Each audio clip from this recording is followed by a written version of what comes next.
دیکھیں جی، آج شوال المکرم کی 5 تاریخ ہے 1440 ہجری. ہر عید پہ کوشش ہوتی ہے کہ کچھ نہ کچھ میسج امت تک پہنچایا جائے. تازہ تازہ رمضان المبارک کا مہینہ گزرا ہے اور عبادت کی وجہ سے دل بھی پسیچے ہوتے ہیں، بات سمجھ بھی آ جاتی ہے. باتیں کرنے کو تو بہت زیادہ ہیں، لیکن ایک کریٹیکل بات جو آج صبح میرے ذہن میں آئی وہی آپ کے ساتھ شیئر کر لیتا ہوں. قرآن حکیم میں ایک آیت ہے، سورہ الاعراف کی آیت نمبر 179.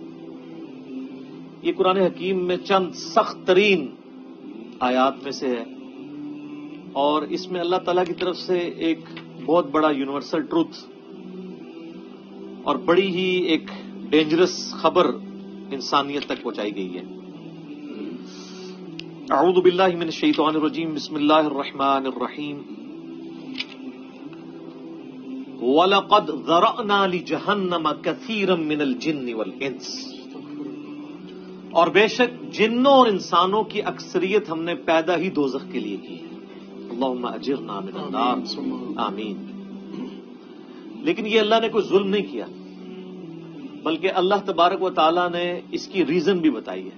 یہ اللہ کا ایکسپرٹ اوپینین ہے کہ یہ جو انسانیت اور جنات یہاں پہ آباد ہوئے ہیں، ان میں سے الٹیمیٹلی اکثریت دوزخ میں ہی جائے گی. بڑے کم لوگ ہوں گے جو جنت میں جانے میں کامیاب ہوں گے. جو سورۃ العصر میں بھی آیا، والعصر ان الانسان لفی خسر. زمانہ گواہ ہے اس بات پہ کہ ساری انسانیت گھاٹے میں ہے، سوائے ان لوگوں کے جو ایمان لے آئے، نیک اعمال کیے اور نیکی کی تلقین کرتے رہے اور صبر کی تلقین کرتے رہے. اس کے علاوہ پوری کی پوری انسانیت گھاٹے میں. اور دیکھ لیں، زمانہ گواہ ہے کہ حضرت نوح علیہ السلام کے مخالفین تباہ و برباد کر دیے گئے، صرف 78 لوگ جو ہیں وہ کامیاب ہوئے. حضرت لوط علیہ السلام کی 2 بیٹیاں ان کے ساتھ بچائی گئیں، ان کی اپنی بیوی بھی اور پوری قوم تباہ کر دی گئی. پوری انسانیت گھاٹے میں چلتی آ رہی ہے، سوائے ان لوگوں کے کہ جو ایمان لے آئیں گے، نیک اعمال اختیار کریں گے اور حق بات کی تلقین کریں گے اور صبر کی. یہاں پہ سورہ الاعراف کی آیت نمبر 179 میں ہے کہ بے شک جنوں اور انسانوں کی اکثریت پیدا ہی دوزخ کے لیے ہوئی ہے. بولے اعوذ باللہ تعالی. لہم قلوب لا یفقہون بہا، ان کو ہم نے دل دیے تھے، عقل دی تھی، لیکن وہ اس سے سوچتے ہی نہیں ہیں. وَلَهُمْ أَعْيُنٌ لَا يُبْصِرُونَ بِهَا، ان کو ہم نے آنکھیں دی تھی لیکن آنکھوں سے دیکھنے کا سا دیکھنا نہیں دیکھتے، عبرت نہیں پکڑتے. وَلَهُمْ آذَانٌ لَا يَسْمَعُونَ بِهَا، اور ان کو ہم نے کان دیے تھے لیکن سننے والا سننا سنتے ہی نہیں ہے. أُولَئِكَ كَالْأَنْعَامِ بَلْ هُمْ أَضَلُّ، ایسے لوگ چوپایوں کی مانند ہیں بلکہ ان سے بھی بدتر ہیں، جو اپنی عقل، آنکھیں اور کان استعمال کر کے حق بات تک پہنچنے کی کوشش نہیں کرتے. اولئک هم الغافلون، ایسے ہی لوگ ہیں جو اصل میں غافل ہیں. تو اللہ تعالیٰ نے یہ یعنی اس میں ایک غیبی خبر دے دی ہے کہ الٹیمیٹلی یہ ہونے والا ہے. مطلب کیا کہ اب جس نے تیاری کرنی ہے وہ خود تیاری کر لے. اس کو میں ایک مثال سے سمجھاتا ہوں کہ اس وقت تقریباً یہاں پہ 80 کے قریب لوگ بیٹھے ہیں اور میں یہ کہوں کہ میں ایک گولی چلاؤں گا، جس کو بھی لگ جائے، تو ہم میں سے کیا ہر شخص یہ سوچے گا کہ یار ایک ہی گولی ہے، 80 بندے ہیں، کسی اور کو ہی لگے گی، ضروری ہے مجھے ہی لگنی ہے؟ ایسا تو کوئی نہیں سوچے گا، سب دڑکی لگا دیں گے. لیکن آخرت کا معاملہ کیا ہے؟ بخاری و مسلم دونوں کی حدیث ہے، متفق علیہ، کہ آدم علیہ السلام کو حکم ہوگا کہ جنتیوں اور دوزخیوں کو الگ کرو. حضرت آدم علیہ السلام پوچھیں گے کہ اے اللہ کتنے جنتی اور کتنے دوزخی؟ تو اللہ تعالیٰ فرمائے گا ہر 1000 میں 999 دوزخی اور صرف 1 جنتی. تو یہاں اگر 1000 بندہ اور میں کہوں ایک گولی چلے گی، ہر بندہ بھاگنے کی کوشش کرے گا. لیکن آخرت کے بارے میں یہ حال ہے کہ ہر ایک بندہ یہ امید لگایا ہوا ہے کہ وہ جو ایک بچے گا نا وہ میں ہوں گا. اور ادھر 1000 بندے کے اوپر ایک گولی چلائی جائے تو 1000 کا 1000 سوچے گا جو ایک پھڑکے گا وہ میں ہوں گا. بالکل 180 ڈگری سوچ ہے. یا اس کو یوں سمجھے کہ میں کیونکہ ایک گولی چلاؤں گا 999 بچ جائیں گے، ایک کوئی لگے گی. کوئی نہیں کہے گا یار 999 بچنے ہیں تو چلو ایک میں بھی ان میں بچنے والوں میں ہوں گا، کہے نا کدھر میں ہی نہ پھنس جاؤں. اور آخرت میں تو معاملہ بالکل الٹ ہے. بہت کریٹیکل ایشو ہے. انسان کو اپنی آخرت کی فکر کرنی چاہیے، اللہ کو سیریس لینا چاہیے. جو لوگ دنیا میں اللہ کو سیریس لیتے ہیں وہی اپنی اصلاح کر لیتے ہیں، ورنہ اللہ تو بے پرواہ ہے. یقین کریں، پوری کی پوری انسانیت دوزخ میں چلی جائے اللہ کو کوئی پرواہ نہیں ہے، پوری کی پوری انسانیت جنت میں چلی جائے اللہ کو کوئی پرواہ نہیں ہے. اور یہ جو اکثر لوگ مثالیں دیتے ہیں کہ جی دیکھیں کوئی ماں اپنے بچے کو کیسے دوزخ میں پھینک سکتی ہے، تو اللہ تعالیٰ تو ماں سے بھی بڑھ کے محبت کرتا ہے، وہ کیسے پھینکے گا؟ بھائی اس لیے پھینکے گا کہ اللہ تعالیٰ کے وہ احساسات نہیں ہیں جو ایک ماں کے ہوتے ہیں. ماں تو اپنی نفسانی خواہش یا محبت کی وجہ سے مغلوب ہو جاتی ہے، لیکن اللہ مغلوب نہیں ہوتا. اللہ تعالیٰ کیا فرعون سے اس کی ماں سے بڑھ کے محبت کرتا ہے جو اس کا باغی ہے؟ یہ محبت تو ان لوگوں کے لیے جو اس کے تابع فرمان ہو. جو اللہ کے دشمن ہیں ان کے بارے میں تو اللہ تعالیٰ فرماتا ہے انا من المجرمین منتقمون، ہم مجرموں سے انتقام لے کے چھوڑیں گے. ان کے لیے یہ معاملہ نہیں ہے. ہمیں تو یہ بتایا گیا ہے اللہ تعالیٰ ایک بوڑھی نانی اماں ہے جس نے یہ ایک نعوذ باللہ ایک سسٹم چلایا ہوا ہے، اینڈ پہ سب کچھ چھوڑ دے گا. نہ، اگر یہ بات ہوتی تو انبیاء کرام علیہ السلام کی تعلیمات اس طرح کی نہ ہوتی کہ لوگ جو ہے وہ کیجول زندگی گزارنا شروع کرتے ہیں. بڑی اسٹرکٹ تعلیمات ہیں. جامع ترمذی میں حدیث ہے کہ سیدنا عثمان غنی رضی اللہ تعالیٰ عنہ علیہ السلام کے بارے میں آتا ہے کہ وہ جب کبھی قبرستان جاتے تو اتنا روتے کہ ان کی داڑھی آنسوؤں سے تر ہو جاتی. تو اصحاب پوچھتے کہ آپ کے سامنے جب جہنم کا ذکر ہوتا ہے آپ پہ اتنی خشیت طاری نہیں ہوتی، لیکن قبرستان میں قبر کے سامنے یہ معاملات آپ کے ساتھ کیوں ہوتے؟ تو انہوں نے کہا کہ میں نے نبی علیہ السلام سے خود سنا تھا کہ قبر آخرت کی منزلوں میں سے پہلی منزل ہے، جس کی یہ منزل پھنس گئی اس کی اگلی منازل مشکل ہو جائیں گی، اور جس کی یہ منزل آسان ہوئی اس کی اگلی منازل آسان ہوتی چلی جائے گی. یہ وہ شخص کہہ رہا ہے جسے 3 دفعہ جنت کی بشارت ملی ہوئی ہے. ہمارے پاس کوئی جنت کا ٹکٹ نہیں ہے اور ہماری بے پرواہی اپنے عروج کے اوپر ہے.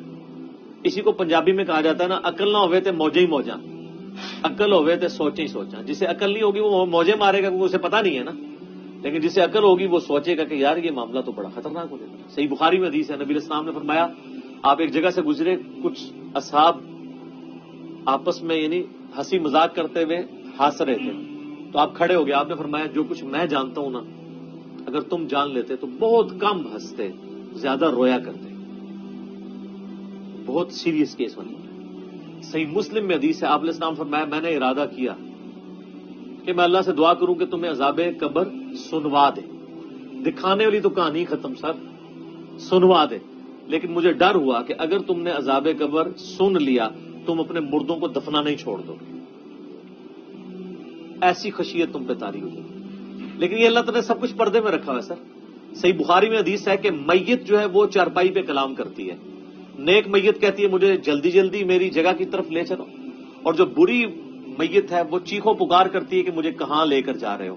اور نبی علیہ السلام کے الفاظ ہیں صحیح بخاری میں کہ زمین و آسمان کی ہر مخلوق اس کی چیخیں سنتی ہے سوائے جنوں اور انسانوں کے، کیونکہ جنوں اور انسانوں کو اللہ تعالیٰ نے غیب کے پردے میں یہ چیزیں رکھی ہیں نا، اسی کے اوپر تو جنت ہے. ان الذین یخشون ربهم بالغیب لهم مغفرۃ واجر کبیر.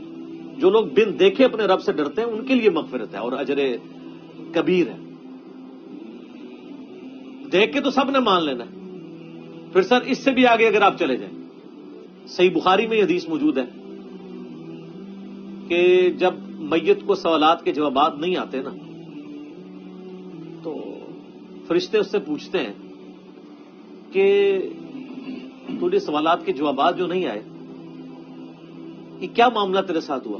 تو وہ کہتا ہے میں تو وہی کہتا تھا جو لوگ کہتے تھے، سن سنا کے سننی تم نہیں، پڑھ پڑھا کے سننی نہیں. تو فرشتے کہتے ہیں تو نے خود پڑھ کے سمجھنے کی کوشش کیوں نہیں کی؟ پھر فرشتے اسے ایک گرز مارتے ہیں جس سے وہ زمین کے اوپر بالکل جس کو کہتے ہیں نا پیرلل ہو جاتا ہے، زمین کے خاک بن جاتا ہے. اور اس کی جو گرز کی اگینسٹ اس کی چیخو پکار ہے اس کو جنوں انس کے علاوہ تمام مخلوقات سنتی ہیں. اگر یہ سن لیں تو ظاہر ہے یہ تو پھر انسان کے بچے نہ بن جائیں. یہ اللہ نے پردہ رکھا ہے، ورنہ تو آپ بڑے بڑے بزرگوں کو دفنا کے نکل رہے ہو نا، ان کے پردے جو ہے نا وہ جنازہ یعنی اس قبرستان کے گیٹ تک پہنچتے ہوئے ساری بزرگی کھل گئی ہو، دڑل کی بات پیچھے سے آ جائے، لوگ ایسے بزرگی کا دعویٰ بھی پھر چھوڑ دیں گے، وہ ڈرتے رہیں گے نا. تو یہ اللہ نے پردے رکھے ہوئے. تو اس عید کے اوپر میں یہی پیغام دوں گا کہ اللہ کو سیریس لیں، اور سیریس لینے کا پھر مقصد یہ ہے کہ یہاں پہ ہمارے سب کانٹیننٹ میں کیا ہوتا ہے، یہاں پہ وہ پی کے والا ہی کام چل رہا ہے، دکھلاوا ہی سارا کے سارا چل رہا ہے. سب کانٹیننٹ میں انڈیا، پاکستان، بنگلہ دیش، افغانستان کے اندر یہ ہے کہ اگر کوئی شخص خدا کی طرف راستہ بھی اختیار کرتا ہے نا، تو زیادہ سے زیادہ کیا کرتا ہے وہ کہ وہ کسی کی ماں مر گئی، کسی کا جوان بیٹا مر گیا، کسی کو کوئی بیماری آئی، وہ اللہ کی طرف لگتا ہے تو پہلے کیا کرتا ہے، داڑھی رکھ لیتا ہے، تسبیح پکڑ لیتا ہے، مسجد کی طرف آنا شروع کر دیتا ہے، اور اس مسجد کی طرف جو اس کے محلے کی مسجد ہوتی ہے، وہ ایک پریکٹسنگ مسلمان نہیں بنتا، وہ ایک پریکٹسنگ بریلوی یا پریکٹسنگ دیوبندی یا پریکٹسنگ اہل حدیث اور شیعہ بن جاتا ہے. اگر اس کے محلے کی مسجد بریلویوں کی ہوتی ہے تو وہ ایک پریکٹسنگ بریلوی بن کے سامنے آ جاتا ہے. ہونا ہی چاہیے کہ اب تم خدا کی طرف راستہ اختیار ہی کیا تو سب سے پہلے علم حاصل کرو. انما یخشی اللہ من عبادہ العلماء، اللہ کی خشیت تو اہل علم کو ہے. علم نہیں حاصل کرتے تو جدھر لگے نا اسی طرف چل پڑتا ہے. ہونا تو چاہیے کہ آپ پہلے یہ دیکھیں کہ میں قرآن و سنت کا علم حاصل کروں، میں دیکھوں کہ یار کون سے نظریات درست ہیں، کن چیزوں کے اوپر اللہ تعالیٰ نے پکڑ کرنی ہے، کن چیزوں کے اوپر اللہ تعالیٰ نے فرائض میرے اوپر لگائے. وہ کوئی بھی علم نہیں حاصل کرتا، کوئی جدھر لگا ہے ادھر. ہمارے محلے میں نے بتایا کہ ایک پوری فیملی قادیانی ہو گئی تھی، یہ میری پیدائش سے پہلے کی بات ہے. صرف ان کے گھر اولاد نہیں ہوتی تھی، بچی پیدا ہوئی، وہ والد پہلی دفعہ گیا مسجد میں، وہ قادیانیوں کی عبادت گاہ تھی، وہ قادیانی ہو گیا، پوری نسل ان کی قادیانی ہے. یہ ہماری ٹوٹل تحقیقات ہے. ہمارے سب کانٹیننٹ کے معاشرے میں لوگ پریکٹسنگ اپنے فرقوں کے بنتے ہیں، علم حاصل نہیں کرتے. یہی وجہ ہے کہ پوری زندگی کبھی یہ نوبت ہی نہیں آتی کہ مکان بھی بنانا ہے نا، وہ کئی ٹھیکیداروں سے مشورہ کرتا ہے، کئی مٹیریل والوں کو ملتا ہے کہ کیا ہوتا ہے کہ وہ صبح مکان شروع کرا دیتا ہے، پوری فیزیبلٹی بناتا ہے، پوری پلاننگ کرتا ہے. لیکن ایک دین کے اوپر چلنا ہے جس کے لیے کوئی پلاننگ نہیں، کوئی فیزیبلٹی نہیں، جو جدھر لگا وہ لگ جاتا ہے. اس وجہ سے پوری زندگی لوگ نماز پڑھتے رہتے ہیں، ان کو یہ نہیں پتا چلتا کہ نماز کا سنت طریقہ کیا ہے، اس کے اندر کیا کچھ پڑھنا ہے، اس کے کیا مسائل ہیں. کتنے شادی شدہ لوگ ملتے ہیں، بچے بھی جوان ہو چکے ہیں، ان کو غسل کا طریقہ ہی نہیں آتا. تو علم بنیادی چیز ہے، اس کے اوپر بنیاد رکھیں، اس کے بعد جو ہے وہ آخرت کی طرف آپ کی رہنمائی ہوگی. لیکن علم کے بغیر کچھ بھی نہیں ہوگا. اس لیے میں اس عید کے موقع پر ریکویسٹ کروں گا، جہاں تک بھی ہماری بات پہنچتی ہے، کہ یہ سچائی کا پیغام سب سے پہلے اپنے اوپر لاگو کریں، پھر جاگو اور جگاؤ کی مہم شروع کریں. انسانیت کو بتائیں کہ کتنی بڑی مشکل میں وہ پھنسنے والے ہیں، کتنا بڑا معاملہ ان کے ساتھ ہونے والا ہے. اور یہ اتنا بڑا معاملہ ہے کہ یہ تو چوکوں پہ کھڑے ہو کے اور بڑی بلڈنگز کی چھتوں پہ کھڑے ہو کے اسپیکر فٹ کر کے لوگوں کو یہ بتانے کی ضرورت ہے. وَلَقَدْ ذَرَأْنَا لِجَهَنَّمَ كَثِيرًا مِّنَ الْجِنِّ وَالْإِنسِ، بے شک جنوں اور انسانوں کی اکثریت دوزخ کے لیے پیدا ہوئی ہے، تو بچ جاؤ. ہماری حالت ویسے یہ ہے کہ ہم تو ایک بلی کو بھی آگ میں گرتا ہوا برداشت نہیں کر سکتے، لیکن ہم یہ راگنی الاپ رہے کہ انسانیت نے دوزخ میں گرنا ہے اگر انہوں نے اللہ تعالیٰ کو سیریس نہ لیا اپنی زندگی کے اندر. تو یہی پیغام ہے جی، کہ لوگوں کو یہ آیت سنائیں، خود بھی آخرت کی فکر کریں، لوگوں کی بھی آخرت کی فکر کریں، اور علم کی بنیاد پہ، تاکہ عقائد کی بھی اصلاح ہو اور اعمال کی اصلاح ہو.